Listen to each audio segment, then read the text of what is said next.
that AC is to minus mg or whatever are there, they must have already brought the system to equilibrium.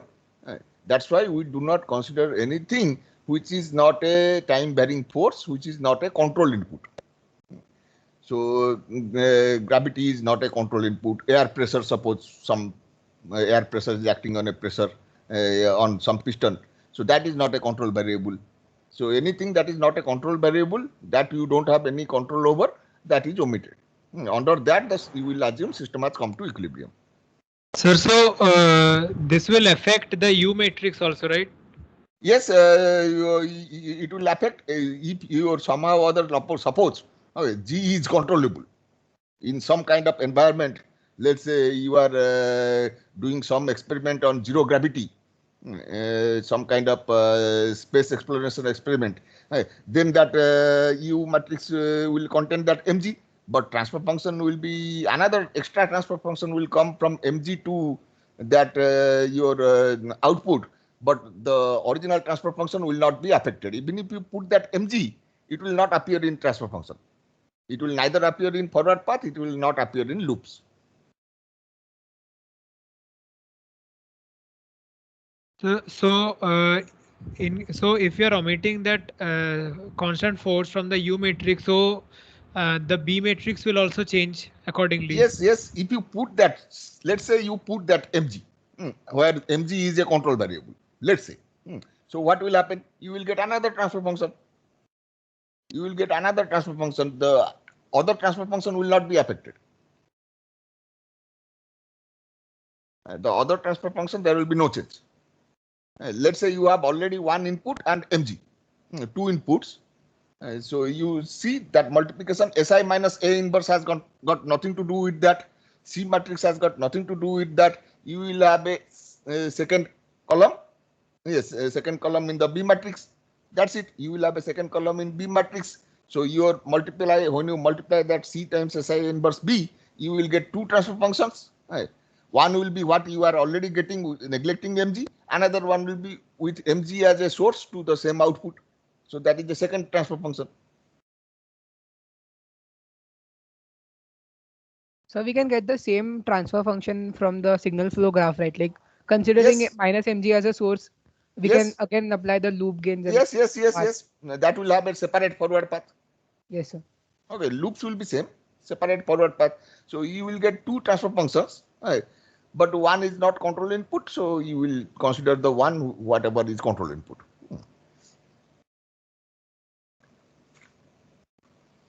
So any other questions? So when you are introducing compensators, you had Yes. put S is equal to sigma plus j omega. Yes. So can you tell like what is the physical meaning of like putting sigma plus j omega in S, like in a transfer function? In transfer function, Laplace variable S is a complex variable. Okay, so any complex variable in general it is sigma plus j omega. It can be anywhere. Okay, omega might be negative, sigma might be positive, negative, doesn't matter. When I am doing compensator, I am taking sigma is equal to 0.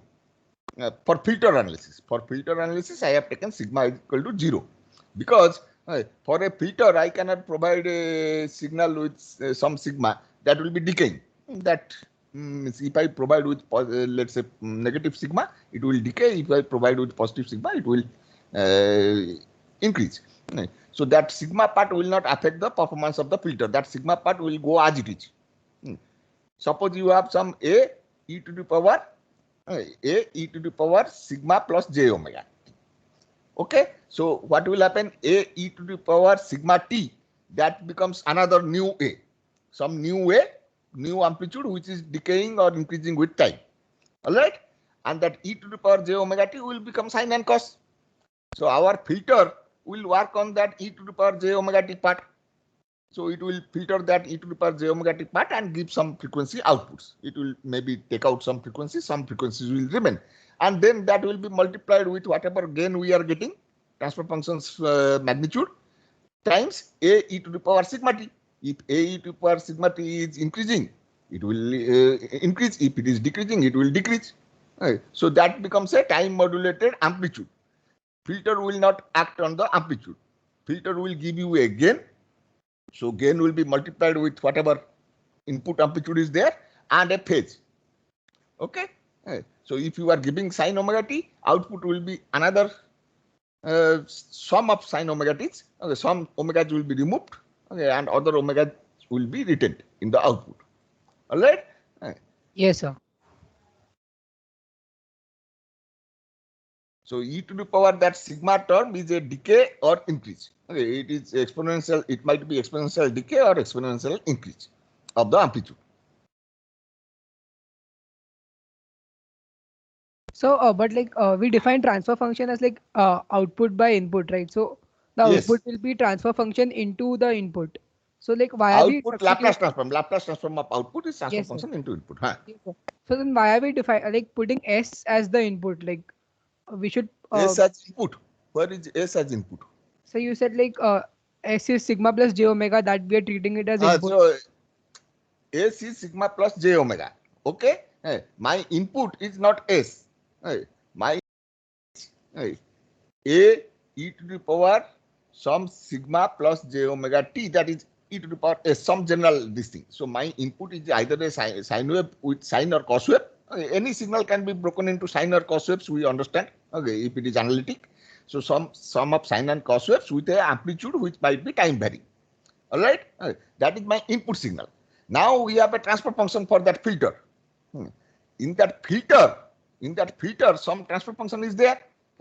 Now with the transfer function, this one will be multiplied. Whatever means that transfer function gets the input's Laplace transform. Input's Laplace transform into the transfer function of the system or filter will be the output. So what is input's Laplace transform?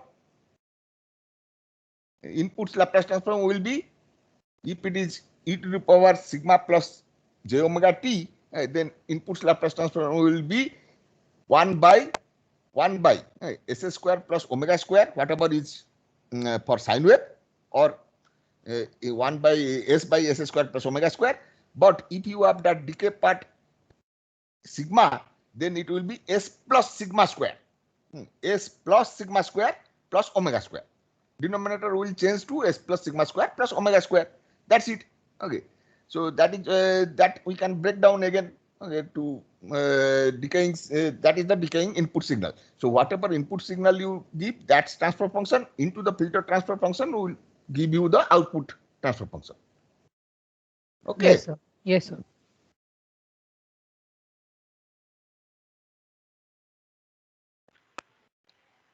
Sir, the frequency that we are talking about in that compensator is the frequency of the current input, like the yes, input frequency of the input. Okay, input will be having all kinds of frequency. It can have any arbitrary kinds of frequencies. All right.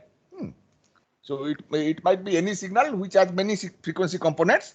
Out of that, that filter will only give retain all the frequency components above the break frequency, and it will not really eliminate. It will reduce the amplitude of those frequency components which are less than the break frequency. Yes.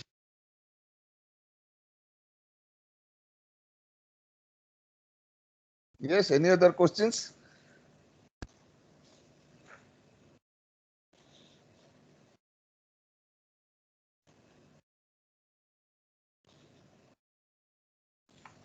So, yes. When we talk about the stability of a system, yes, we say that denominator remains the same despite the fact that we can change the locations of inputs and outputs. Denominator remains same, but the numerator can change. Yes. So, which says that stability of the system is not altered depending upon the locations we choose to get our transfer function. So yes.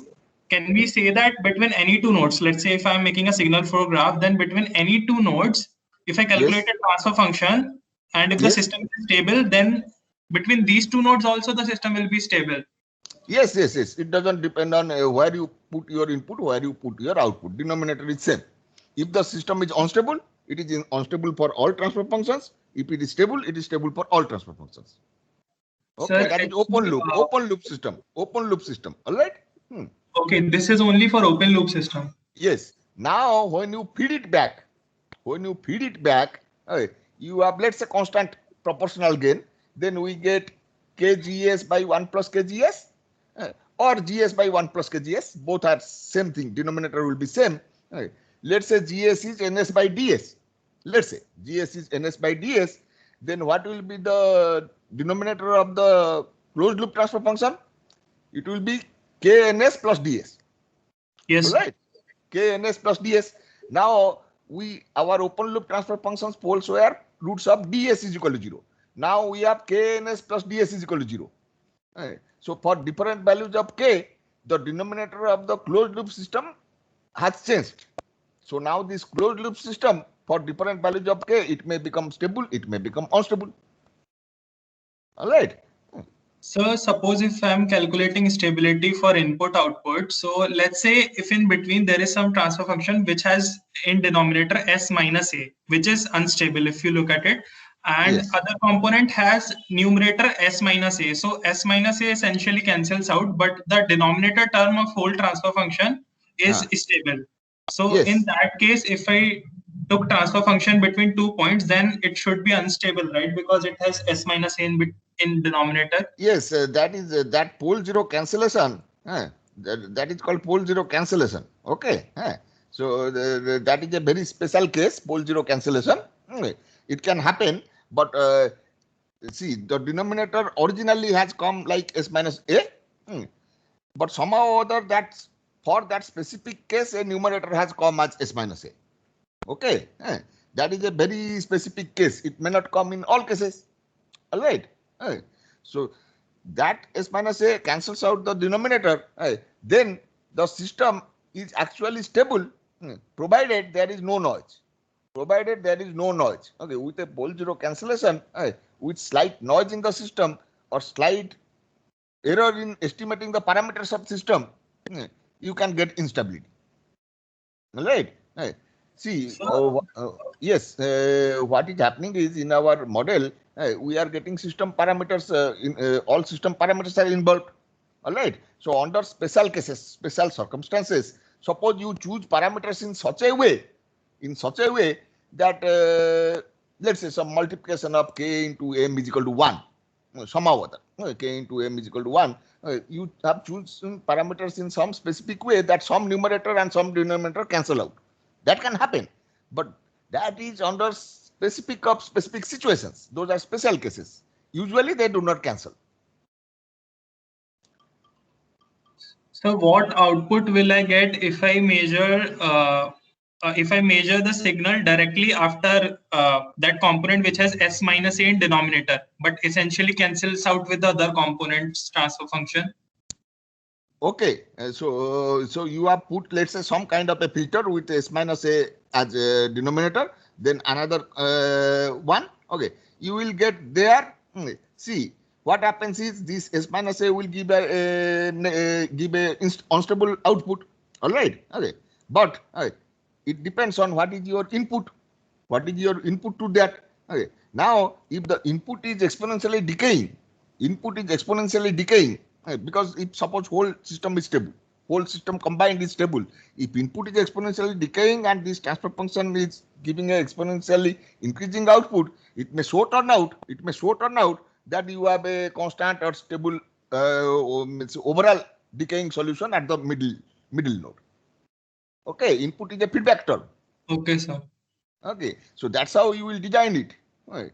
If this middle part grows exponentially, then your overall system will become unstable, because in the overall system when you combine it, it has become stable.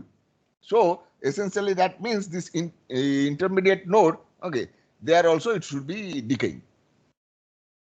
The input will be such a way modified that it is like that. Sir. Yes. Sir, suppose there is a system from which at 2 points there are flow activated capacitance elements. Yes. So say that there will be two transfer functions. Yes. So say suppose one has say 1 by s square and the other has 1 by s cube. So I mean in the denominator one is s to the power 2 and another is s to the power 3. So how that happened? Sir, like the two transfer functions might be different, right? Yes, their numerator might be different. Okay. Okay. Numerator might be different, not denominator. Okay. Okay, sir. Sir, Yes. so can you explain the transfer function matrix? Like when we have a matrix for transfer function, what the terms in the row and array, like row and column mean, like G11, G12? Yes. If you have a transfer function, let's say GNM, NM, the first index is sensor number. So the row number of C matrix. First index is row number of the C matrix. The second index is the column number of B matrix. Okay, that is the input. Okay, so suppose G12 means second source of effort and first floor sensor. Like the G12 means sensor 1, input 2. Okay. Okay. G21 means sensor 2, input 1.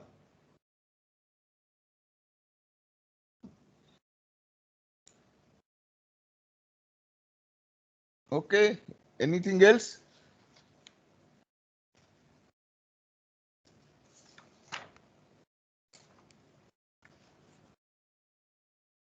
All right. So you have 45 minutes for the exam. Lot of time. Do it coolly. So only one question you will have to derive transfer function, and it won't take more than 5 minutes, 5 to 10 minutes. But others you can do very easily, pretty easily. And there are matching questions. Matching questions have lot of choices. Maybe eight on the left, 8 on the right have to be matched, and they all will look similar. So you have to do them carefully. Okay. Don't do it in a hurry. Otherwise, means they will be looking similar. Okay, almost looking similar. So read it carefully what you are doing. Right. Don't just assume, okay, this is this, and put it. All right. Okay then. So you join your test in due time. Have a nice day and have a nice vacation, puja vacation. So no classes for this duration. And of course, stay safe and healthy. Thank you very much. Bye-bye. Thank you, sir. Thank you, sir. Thank you, sir.